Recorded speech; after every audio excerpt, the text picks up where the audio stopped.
So the first thing I want to go over in this video series is steps of the pitch. You guys have this in your Google Doc.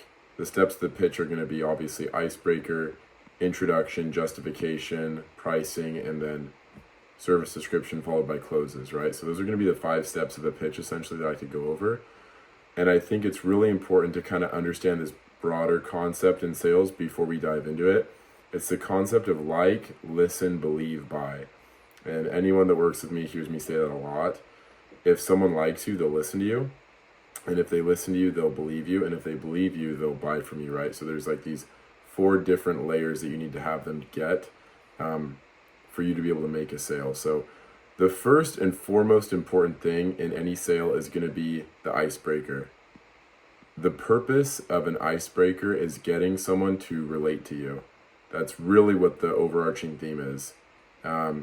And obviously, you get someone to relate to you by maybe getting them to laugh, getting them to like you. A lot of people try to get someone to laugh while they're doing their icebreaker. So that's really important to be thinking about that.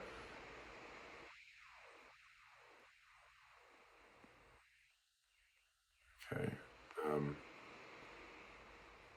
So yeah, the purpose of the icebreaker is getting someone to relate to you. Now, there's 4 types of people that you want to relate to. It's important kind of to understand that you want to mirror someone's energy. So there's 4 types of people. There's lambs, tigers, owls, and bulls. These are the 4 personality types that you'll run into on the doors, right? So a lamb is going to be a kind of a very timid person, kind of a quiet person. Maybe a good example of a lamb might be like an elderly lady living alone at the house, right? Kind of quiet, kind of sheepish.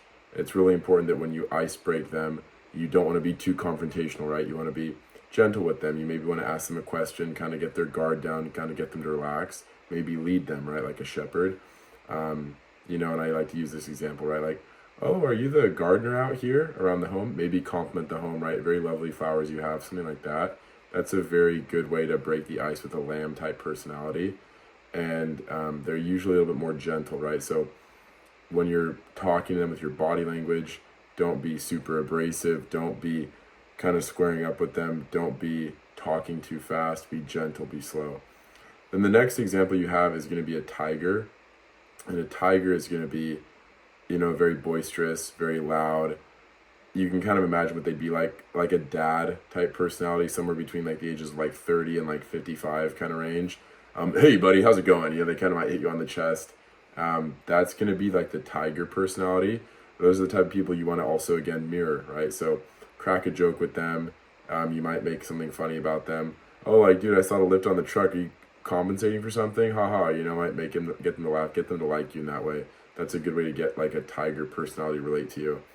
Then the next type of personality is going to be an owl. These are generally pretty difficult to sell to. An owl personality is going to be a very analytical, kind of quiet person. Kind of think of them as like a college English professor. They're really thinking a lot. They're not giving you a whole lot of reaction and they're not giving you a whole lot of feedback. They're just trying to analyze if they want the product that you're trying to sell, right? So an owl needs to be interacted with, right? You might be pretty simple. You might try to kind of maybe crack a joke and kind of see what that goes. If it doesn't go anywhere, if they want to get really straight to the point, you just kind of go into your pitch from there. And I would say it's important throughout the pitch that you kind of want to ask them questions like, do you like the idea of getting this done? Like, do you see any value in getting this done? You're trying to get them to kind of talk to you and you're trying to kind of get them to open up to you a little bit more so you can understand what they see as a benefit and what not seeing as a benefit. And then the last type of personality is going to be a bull. Obviously, everyone knows what a bull is kind of like, right? You've got the big lifted truck in the front yard. You got the Trump flag. The guy's, big. Maybe he's got a tattoo on his arm. Maybe a Marine flag in the front yard. Really aggressive, big kind of guy. Hey, what's up, buddy? What do you want? Those are the type of people, again, you kind of want to mirror their energy. You want to be very assertive, right? You don't want to kind of back down to them.